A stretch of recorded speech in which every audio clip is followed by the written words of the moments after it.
इस कहानी के लेखक हैं धीरज कुमार रामकिशन सालुंके कि एक दो रात सब ठीक ठाक रहा। मुझे प्लेटफॉर्म पर कुछ भी अजीब भूतिया महसूस नहीं हुआ, तो मुझे लगा कि शायद वो सब मेरा वहम होगा और मैं उसे भूल गया। लेकिन एक रात जब मैं प्लेटफॉर्म की बेंच पर झपकी ले रहा था, उस दिन भी स्टेशन पर कोई पैसेंजर नहीं था, पार्किंग भी खाली पड़ी हुई थी। तभी मुझे पायलों की छन छन सुनाई दी। मैंने मुड़कर देखा, एक लाल साड़ी पहनी खूबसूरत औरत घूंघट ओढ़े प्लेटफॉर्म की तरफ बढ़ रही थी। उसका सिर्फ नाक के नीचे का चेहरा दिखाई पड़ रहा था।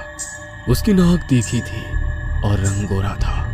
वो प्लेटफॉर्म के कोने पर आकर खड़ी हो गई। मैं पीछे से उसे निहार रहा था।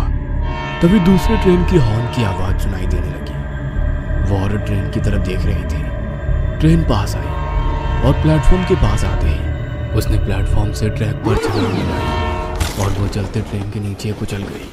ये देख मेरी चीख निकल गई। वो एक मालगाड़ी थी, इसलिए वो स्टेशन पर रुके बगैर वहां से तेजी से चली गई। मुझे कुछ भी समझ में नहीं आ रहा था। मैं प्लेटफॉर्म के कोने पर गया। ट्रैक पर उस औरत की कटी लाश पड़ी हुई थी। उसके कटे हुए शरीर के टुकड़े जैसे हाथ और पांव तड़प रहे थे। वो देख मेरे रोंगटे खड़े हो गए और मैं सुरेश की तरफ भागते हुए चला गया। सुरेश जल्दी चल, एक औरत ट्रैक के नीचे कूद गई। वो ट्रैक पर मरी पड़ी है। क्या? औरत ने ट्रैक के नीचे छलांग लगाई? हाँ, लेकिन कब? अभी अभी वो ट्रेन के नीचे कूद गई। क्या बात कर रहा है? अभी कौन सी ट्रेन गुजरी है यहाँ से? क्या? ये क्या बोल रहे हो? अभी अभी एक मालगाड़ी यहाँ से गुजरी। क्या तुमने उसे देखा नहीं? क्या बात कर रहे हो? आज कोई भी मालगाड़ी यहाँ से गुजरने वाली नहीं थी। ये सुन मेरे होश ही उड़ गए। तो फिर मैंने जो देखा वो क्या था? मैं मन ही मन बोला, क्या फिर से मुझे वहम तो नहीं हुआ? मैंने अपने आप से पूछा और फिर भागते हुए ट्रैक के पास पहुंचा। लेकिन इस बार भी मुझे ट्रैक पर कोई लाश दिखाई नहीं पड़ी। मुझे कुछ भी समझ में नहीं आ रहा था कि मेरे साथ क्या हो रहा है। मैं सोचने लगा कि कहीं मैं पागल तो नहीं हो रहा। लेकिन फिर मेरे मन में एक बात आई, कहीं स्टेशन भूतिया तो नहीं। और फिर मेरे दिमाग में कुछ बातें आने लगी। मैं सुरेश की तरफ गया। सुरेश सच बताओ, कहीं ये स्टेशन भूतिया तो नहीं? ये क्या बोल रहे हो? तुम सिर्फ इतना बताओ कि कहीं यहाँ कोई औरत ट्रेन के नीचे कूदकर मर तो नहीं गई थी ना? मैंने कहा। यह सुनकर सुरेश की आंखें बड़ी हो गई। नहीं नहीं नहीं तो। वो झिझकते हुए बोला। इसका मतलब वो मुझसे कुछ तो छुपा रहा था। लेकिन मैं जानना चाहता था कि यहाँ कुछ ना कुछ गड़बड़ तो है, क्योंकि मैं पागल तो नहीं था, ना मुझे कुछ वहम हो रहे थे। इसका मतलब ये था कि मेरे साथ जो कुछ घटनाएं घट रही थी वो भूतिया ही थी। तभी मुझे पायलों की छन छन सुनाई दी। मैंने आवाज की तरफ देखा तो मैंने देखा कि दूर अंधेरे से वही लाल साड़ी वाली औरत हमारे पास चलते हुए आ रही थी। सुरेश, क्या वो तुम्हें औरत दिख रही है? मैंने सुरेश से पूछा और उसकी तरफ देखा तो सुरेश के पसीने छूट चुके थे। वो आंखें फाड़कर उस औरत को देख रहा था। नहीं नहीं तो, वहां कुछ भी तो नहीं है। लेकिन मैं जानता था कि सुरेश झूठ बोल रहा है। उसे वो औरत दिखाई दे रही थी और शायद वो उसे जानता भी था, लेकिन मुझसे वो बात छुपा रहा था। लेकिन क्यों? मुझे कुछ भी समझ में नहीं आ रहा था। वो औरत हमसे कुछ ही दूरी पर थी। तभी उसने अपना पल्लू उठाया और उसका चेहरा देखकर मेरे पैरों तले जमीन खिसक गई, क्योंकि उस औरत के नाक के ऊपर का पूरा चेहरा और सर कुचला हुआ था। उसकी आंखें, उसका चेहरा, उसका दिमाग और बाल सब एक दूसरे में उलझे हुए थे। मैं जोर से चीखा और स्टेशन के बाहर दौड़ा। मैं तब पार्किंग में था जब मैंने दूर से एक बाइक पार्किंग में आती देखी। मैं उस बाइक के सामने जाकर खड़ा हो गया। बाइक पर एक आदमी और उसके पीछे एक औरत बैठी थी। और जब मैंने उस औरत को देखा तो मेरे रोंगटे खड़े हो गए, क्योंकि वह वही लाल साड़ी वाली पल्लू ओढ़े हुए औरत थी। लेकिन तुम तो अभी मर गई थी ना? मैं डरते हुए बोलने लगा। क्या बात कर रहे हो आप? वो पीछे बैठी औरत बोली। ए, चुप कर, पराये मर्द से बात करती है तू? उसके सामने बैठा आदमी उस पे चिल्लाया। उसका चिल्लाना सुनकर वो औरत भी गुस्सा हो गई। ये आदमी तो मुझे चैन से न जीने दे रहा है न मरने दे रहा है। वो गुस्से में बोली और बाइक से उतर गई और बैग लेकर रेलवे स्टेशन की तरफ चली गई। उस आदमी ने उसे रोकने के लिए कहा, लेकिन वो नहीं रुकी। यह देख वो गुस्सा हो गया और वो आदमी उसे गालियां देते हुए वहीं बाइक पार्क कर उसके पीछे गुस्से में भागा। मैं देखना चाहता था कि आखिर ये क्या हो रहा है। कुछ देर पहले वो तो औरत मेरे आंखों के सामने मर गई और फिर उसका भूत भी मुझे दिखा था, लेकिन अब वो जिंदा इंसान की तरह कैसे हो गई। इसलिए मैं भी प्लेटफॉर्म पर पहुंच गया। वो दोनों प्लेटफॉर्म के कोने पर खड़े थे। तभी दूसरी ट्रेन की हॉर्न की आवाज आई। वो आदमी काफी डर गया था और उस औरत के सामने हाथ जोड़ रहा था। तभी उसने उस आदमी को रेलवे ट्रैक पर धकेला और चलती ट्रेन ने उसे कुचल दिया। ये देख, मेरी आंखें फटी की फटी रह गई। वो मालगाड़ी उस आदमी को कुचल रही थी। तभी उस औरत ने मेरी तरफ देखा और मुस्कुराई।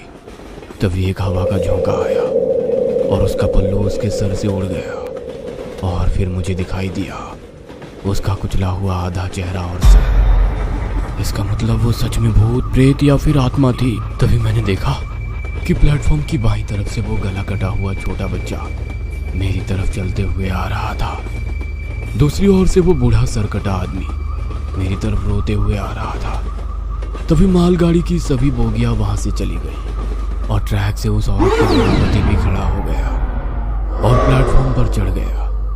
वो सभी मरे हुए लोग मेरी तरफ बढ़ रहे थे। तभी मुझे सुरेश की याद आई। सुरेश! मैं चीखा और टिकट काउंटर पर चला गया तो मैंने विंडो से देखा कि पूरे कमरे की दीवार पर खून की छींटें उड़ी हुई थी। मैंने कुर्सी देखी तो कुर्सी पर सुरेश की सरकटी लाश पड़ी थी। इसका मतलब उस आत्मा ने उसे भी मार डाला था। शायद तभी जब मैं रेलवे स्टेशन से पार्किंग की तरफ भागा था, वो लोग मेरी तरफ बढ़ रहे थे। इसीलिए मैं रेलवे स्टेशन से भागा और रास्ते से भागने लगा। तभी मुझे टांगे की आवाज आने लगी। मैंने पीछे देखा तो एक सफेद घोड़े वाला टांगा मेरी तरफ ही आ रहा था। मैंने टांगे को रोकने के लिए हाथ किया और जब वो टांगा मेरे पास आया, मुझे दिखाई दिया कि उसमें एक आदमी बैठा था जिसके धड़ पर केवल खोपड़ी थी, बिना चमड़ी वाली खोपड़ी। उसके हाथ में एक मैशेटी था। वह देख मेरी सांसें तेज हो गई। वो टांगे वाला भी एक भूत था। वो मैशेटी लेकर मेरे ऊपर झपटा, लेकिन मैंने उसका हाथ पकड़ लिया और उसे धक्का मारकर मैंने उसके हाथ से मैशेटी छीन लिया और फिर मैंने उसकी खोपड़ी उसके धड़ से काट दिया। मैं गुस्सा हो गया था। जब उसने हलचल बंद की तब मैं शांत हो गया। तभी मेरी नजर टांगे में रखी एक बैग पर गई। मैंने उस बैग को उठाया और उसमें उस टांगे वाले की खोपड़ी और मैशेटी डाला, क्योंकि मैं सब लोगों को दिखाना चाहता था कि सच में मैंने भूत देखे थे। क्योंकि मुझे पता था कि बिना सबूत के सभी लोग मुझे पागल कहेंगे, लेकिन मैं पागल नहीं हूं। मैं अपनी जान बचाते हुए वो बैग लेकर रास्ते में भाग रहा था कि तभी मैंने पीछे से बस आती देखी और फिर आप लोगों ने मुझे बचा लिया, वरना वो लाल साड़ी वाली औरत मेरी जान ले लेती। सत्या ने अपनी आप बीती बताई थी। उसकी आप बीती सुनकर ड्राइवर, कंडक्टर और आसपास बैठे 4-5 पैसेंजर डर के मारे सुन्न पड़ गए थे। तभी कंडक्टर की नजर सत्या के पैर के नीचे रखी बैग पर पड़ी। क्या इसी बैग में उस टांगे वाले की भूत की खोपड़ी है? हाँ, क्या आप लोग देखना चाहोगे? वह बैग अब खून से भीग चुकी थी। नहीं, मैं नहीं देख पाऊंगा। बगल वाली सीट पर बैठा बूढ़ा सत्या से बोला।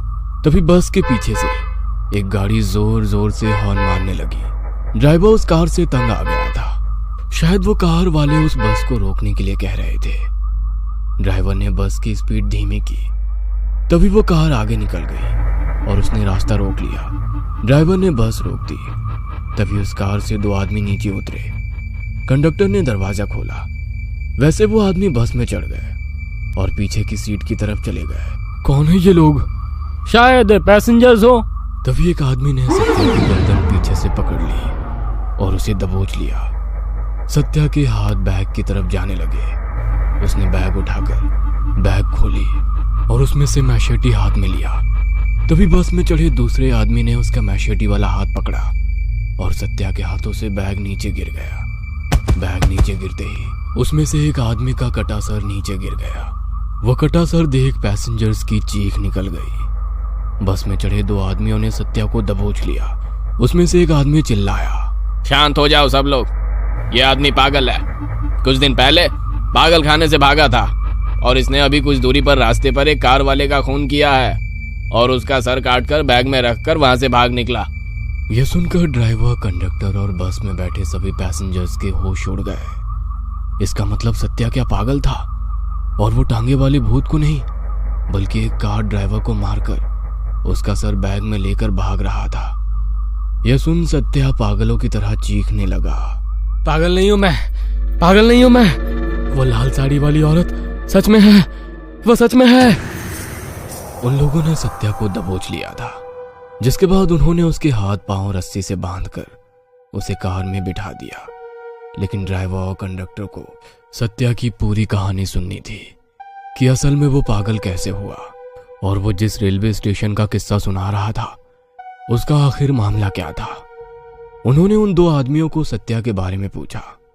वो लोग पागलों के अस्पतालों में ब्रदर थे। उन्होंने बताना शुरू किया। ये पागल सत्या एक पहाड़ी रेलवे स्टेशन पर वॉचमैन का काम करता था।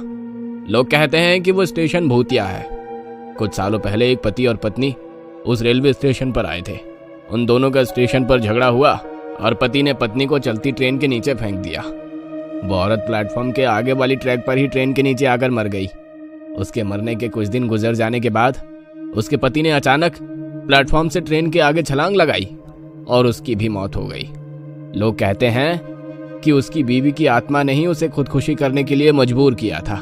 सत्या जब उस स्टेशन पर काम करने आया तो उसे भी उस औरत की आत्मा ट्रेन के सामने छलांग लगाते हुए दिखती थी। उसकी आत्मा उसे भी परेशान करने लगी थी और उसे ट्रेन के नीचे छलांग लगाने के लिए कहती थी। लेकिन एक दिन सत्या गुस्सा हो गया। वह बस उस औरत की आत्मा को खत्म करना चाहता था। एक रात वो कुल्हाड़ी लेकर प्लेटफॉर्म पर आया और उसने पैसेंजर्स पर कुल्हाड़ी से वार करना शुरू कर दिया। बेंच पर लेटे एक बूढ़े आदमी का सर उसने धड़ से अलग कर दिया। एक छोटा बच्चा टंकी के पीछे छुपा हुआ था, उसने उसका भी सर काटकर अलग कर दिया। यहाँ तक कि उसने अपने ही दोस्त जो कि टिकट काउंटर विंडो पर बैठता था उसको भी काटकर मार डाला। यह सुन सत्या कार से चिल्लाने लगा। मैंने सुरेश को नहीं मारा, मैंने उसे नहीं मारा, उसे उस औरत की आत्मा ने मार डाला। उसके बाद पुलिस ने सत्या को पकड़ लिया। तब उसने बताया कि हर आदमी में उसे वो औरत दिखाई दे रही थी, इसलिए वो हर किसी पर कुल्हाड़ी से वार कर उसे मारने की कोशिश कर रहा था। अदालत ने उसे पागल करार दिया। तब से वो पागलों के अस्पताल में ही था।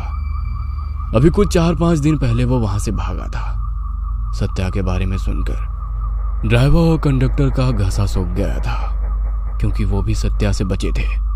भगवान का आशीर्वाद था, इसलिए सत्या को ड्राइवर और कंडक्टर में वो औरत नहीं दिखाई दी और वो दोनों जिंदा बच गए। सत्या अभी भी पागलों के अस्पताल में भर्ती है और उसे आज भी उस लाल साड़ी वाली औरत की आत्मा दिखाई देती है।